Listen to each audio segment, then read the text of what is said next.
Hey, what's up guys, I'm Lan here. Welcome back to a new video on my channel. In this video, I'm going to do a follow-up review on iOS 16.1.1. So I have been using iOS 16.1.1 on this iPhone 13 for a couple of days now, and many of you have requested that show us the battery performance and in general how is it performing on iPhone. So this is an iPhone 13 and I've been using it on my iPhone 13 for a couple of days. I thought let's just make a follow-up review on this iOS 16.1.1 and let's discuss about the battery life and the performance and in general if there are any bugs, or if you're still on iOS 16 or somebody even are on iOS 15.7.1. they have asked me whether it's worth updating from iOS 15.7.1 to iOS 16.1.1. how's the battery life and the overall performance.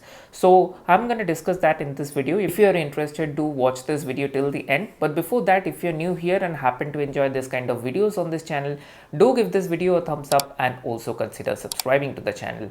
Now with that being said, let's get right into the video. Alright guys, so the first things first, let me go to the settings, general and about section. So as you can see from the iOS version, it says iOS 16.1.1, and if I tap on it, 20B101 is the build number for iOS 16.1.1.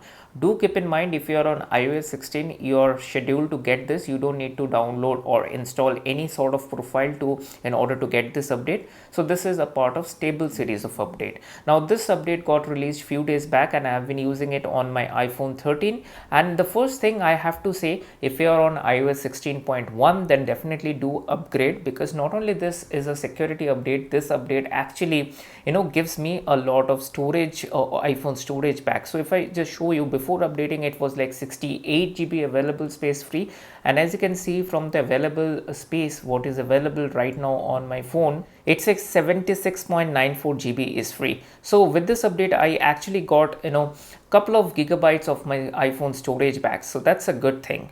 Now I won't waste any of your time, so let me just straight go to the battery section.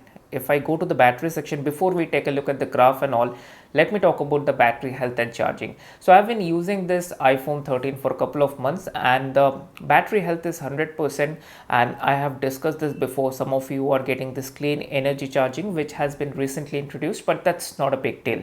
Now let me go back and talk about the battery life on this iPhone 13 after upgrading to iOS 16.1.1. If you see about last 24 hours, the screen on time is 6 hours 26 minutes and screen off time is 21 minutes. Now one thing I would definitely tell you, yesterday I just wanted to check the idle battery drain with the Wi-Fi on, with all the notifications coming in and the emails and all the push notifications on. So how much battery it is consuming if you're not actively using your device. So yesterday night, as you can see, the battery was quite low. It was at 18%, and when I woke up in the morning it was still hovering between 9 to 10% to be honest. So with 10 to 12 hours of screen off time, idle battery drain was more than 6 to 7%. That I would say it's not that bad, not that good, but kind of all the notifications I had coming in and all the activities that was going in the background, I wouldn't say that's too bad. So I just wanted to highlight that. If I talk about last 10 days, as you can see, the average screen on time is 5 hours 29 minutes and the screen off time is 1 hour 7 minutes. And if you take a look at all the application that consumed my iPhone battery, Instagram being on the top 34%, and then some of the social media apps, and then Microsoft Teams, phones, Outlook. So these are the applications that consume most of the battery life. Let's take a deeper look. So if I talk about yesterday, I used my phone till 80% it seems, and for that I got a screen on time of 6 hours 22 minutes and the screen off time of 1 hour 16 minutes. Now if I talk about day before yesterday, for that for 60 to 70% usage, I got a screen on time of 4 hours 20 minutes and screen off time of 54 minutes. The day before that I had a similar usage of roughly 60 to 70%, for that 5 hours and the screen off time is 1 hour. So if I would have used my phone till 100%, for that I would have definitely gotten a screen on time of about 6 to 6.5 hours, which is not bad for this iPhone 13. This is not iPhone 13 Pro or 13 Pro Max. This is not a bigger sized iPhone. This is a regular iPhone 13, and for that, if you're getting a screen on time about 6 to 7 hours, and I would say after using iOS 16.1.1 for a couple of days more, I have to say the battery life isn't a problem. So if you're on iOS 16.1 getting a good battery life and skeptical whether this battery life would continue to be so good, then definitely I can assure you that with 16.1.1 battery life is no exception. You will get a good battery life. And now talking about if you are on iOS 15.7.1, couple of you have asked me this question whether it's worth upgrading to iOS 16.1.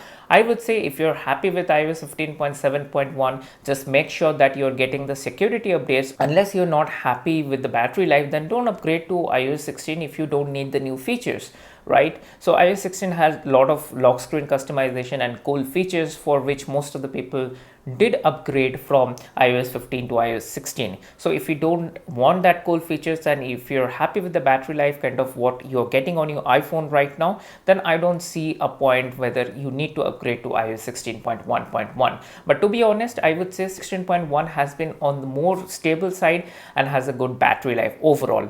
Now let's talk about performance a little bit.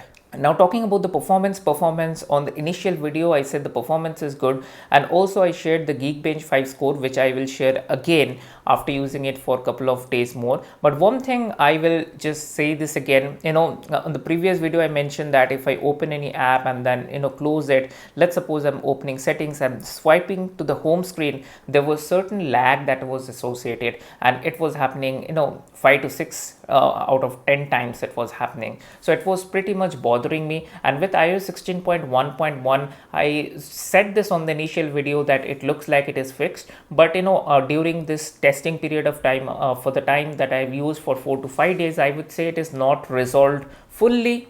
It happened to me a couple of times, but the frequency has reduced by a great extent. So now if you're swiping home for 10 times, you would get this sort of 1 or 2 times. So definitely the situation has improved, but still I would say sometimes I'm able to see that animation lag, and this is iPhone 13 for your information, and even the people who are having iPhone 14 have sort of faced a similar kind of issue. So let me know in the comment section below if you have updated to iOS 16.1.1 whether you're still facing that animation lag, wherein you have to swipe to the home screen and you get a choppy animation sometimes. So that issue, I would say it is partially resolved. So I hope to see that it is fully being resolved in the future upcoming updates. So that is one aspect of talking about the performance. The other is, I ran the Geekbench 5 score again, and the scores came out to be pretty similar. As you can see, the single core score came in about 1739 and the multi-core score came in about 4593. So the scores have just improved by a margin, but I would say definitely 16.1.1 is one of the good updates that you can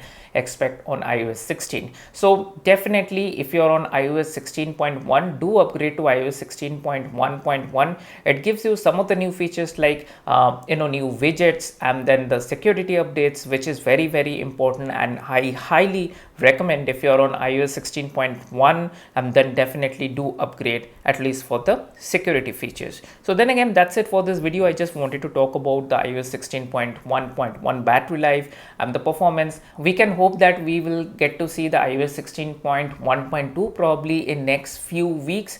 If not, then we can actually expect a public release of iOS 16.2 in mid of December, before December 15th or December 20th, right? So that's when the 5G feature will come in India, and everybody would be able to leverage the 5G speeds on their iPhone. So then again, that's it for this video. I hope you enjoyed the video. Give this video a thumbs up and also consider subscribing to the channel, because your one like and subscription matters to me a lot, and it motivates me to put out more content like this on YouTube. So with that being said, I will see you on my next video. Bye bye.